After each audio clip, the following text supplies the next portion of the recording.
E.M. Anderson, she, they, is a queer, neurodivergent writer and the author of the remarkable Retirement of Edna Fisher and the forthcoming The Keeper of Lonely Spirits, which will come out from Myra Books. Myra Books, 2025.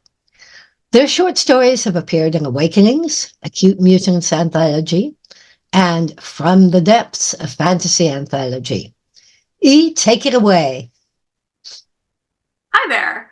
So normally I do read from my debut, The Remarkable Retirement of Edna Fisher, but they told me I could read from anything for this event.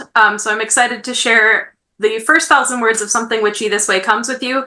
That is from Awakenings, a Cute Mutants anthology. And if you buy the book, the proceeds actually benefit Rainbow Railroad, which is an organization that helps queer people escape state-sponsored violence. I do want to mention that next month I'll be celebrating 1 year as a published novelist, so I will be doing giveaways, not tonight myself, but on social media in late April to celebrate that. Okay, here is the first 1,000 words of Something Witchy This Way Comes. There's a cottage in the woods. Prudence Jones' friends say a witch lives there, or they would if Prue had friends. Prue hears snatches of the gossip at school anyway, when groups of other 11-year-olds pass her lonely cafeteria table on their way back from lunch. She'll put the evil eye on you. The cottage will eat you. The trees will eat you, like that boy. Trees don't eat people. It's the witch. She'll fatten you up with candy, then cook you in the oven and eat you herself. No, she won't, stupid. That's Hansel and Gretel. The talkers dissolve into giggles. Prue shivers. She spends plenty time in the woods out of necessity, but she always sticks to the edges. The trees whisper to each other. When she sprints into their midst one chilly evening in early November, she doesn't think about the gossip. The possibly carnivorous forest, ostensibly carnivorous cottage, and allegedly carnivorous witch don't scare her. What scares her is what she left at home, the belt living doubled up on her uncle's bureau. His raspy voice shouts out behind her. Prudence May Jones, get back here! Her heart hammers, her lungs burn. Leaves crackle beneath her sneakers as she stumbles through fiery red and gold trees. The sky arcs pearly gray overhead, blazing with yellows and oranges at the horizon, gashed into slivers by the trunks. The trees whisper amongst themselves at the sight of the small girl sprinting past. Prudence! She flings herself over a fallen log, falls flat to the ground and presses close. The log is soft with rot, green with moss, damp and reddish and disintegrating into nothing. Prue watches the trail of a slug over its side. Pebbles and twigs dig into her stomach, but the soil and last year's leaves are soft and crumbly beneath her cheek.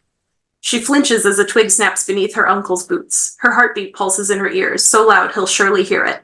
Prudence! Silence. Almost. Around them, the trees' whispering deepens into something like the droning of 1,000 hornets. Prue squeezes her eyes shut. She counts her heartbeats, tries to identify the bird hissing faintly above her. She thinks it's a nighthawk, but can't be sure. Something clicks and gurgles on the log beside her. The trees buzz angrily. Prue shivers and focuses back on counting heartbeats until they've slowed so much she's barely aware of them. Her uncle huffs and lumbers closer. Prue's heart skips a beat, but then he's passed. Hasn't seen her. She breathes out slowly and hoists herself into a crouch, surveys the misty gray forest, the fading twilight. He's gone. The trees buzzing lightens back to a whisper. Prue rubs her arms, considering. They don't sound angry anymore. If she goes home now, Uncle Eben will still be angry. Prue turns and sprints deeper into the forest. The trees rustle and watch her go. Lights twinkle through the trees.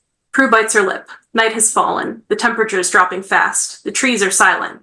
She's deeper in the woods than she's ever been. For the first time since she started running, she realizes she doesn't know the way home. Whatever's in front of her, at least it has light. Prue creeps toward it. A weathered fence appears first, tangled in the underbrush. Heart-shaped leaves cling to it. Shriveled blue flowers nod against them. Green tendrils curl over the fence as Prue approaches, as if they're looking at her.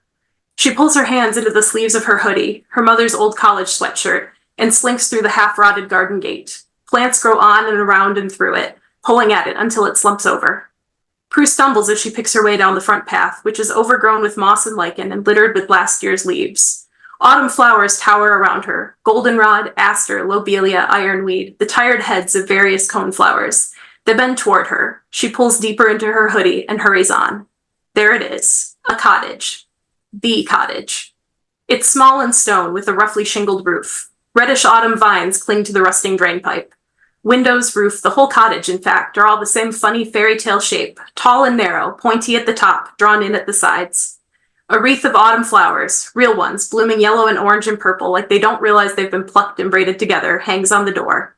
Light spills warm and yellow from the windows. Prue clenches and unclenches her fist. She's frozen and starved. She's come this far. And it doesn't look like it wants to eat her, even if the plants around her are nosing at her as if examining her, possibly to determine how delicious she is. A screech owl whinnies behind her. She stumbles to the door and tests the knob. It turns. Of course it does. The door creaks open. The wreath quivers, humming softly to itself. Prue swallows. She slips inside.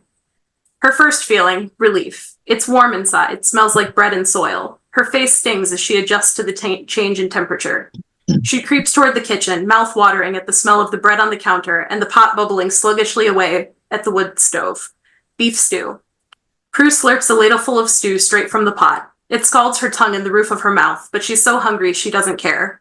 She turns toward the counter, ladle in hand, and reaches for the loaf of bread. Funny, a gravelly voice says behind her. I don't remember inviting anyone to supper. Prue's blood freezes. She withdraws the hand that stretched toward the bread until her fingers are hidden safely back in the sleeve of her hoodie. There's nothing to do about the hand holding the ladle.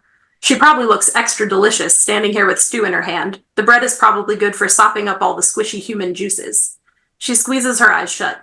You're the witch. A strange noise that might be a chuckle or a growl or a hrumph. Prue flinches. The witch stumps closer. Throughout the cottage, plants rustle and whisper. Is that what they say about me these days? Well, turn around. Let me get a look at you. Prue opens her eyes and turns around. The end.